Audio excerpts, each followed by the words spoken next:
Matteu orí kẹta ẹsẹ̀ kẹtàlá. Nígbà náà ni Jesu ti Galili wá sí Jordani.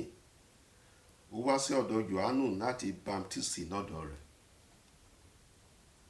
Jesu ó wá gẹ́gẹ́ bí ọba. Johanu ó wá gẹ́gẹ́ bí ìránṣẹ́, bí ẹmẹ̀wà ọba. Jesu ó fi àpẹẹrẹ rere sílẹ̀. Ọba wá sí ọ̀dọ̀ ìránṣẹ́ ọba láti wá ṣe baptism.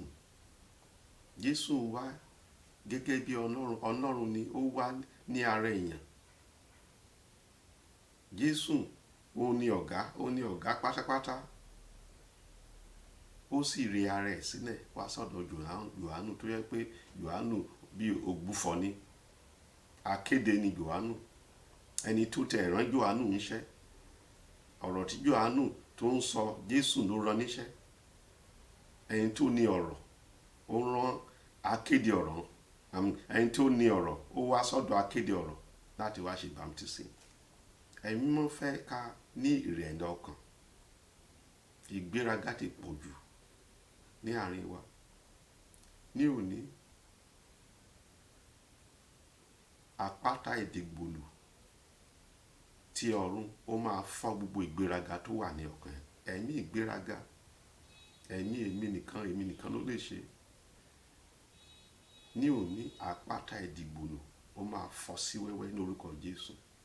Nínú ibi iṣẹ́ báwo ló ṣe ń hùwà? Nínú ilé báwo ló ṣe ń hùwà?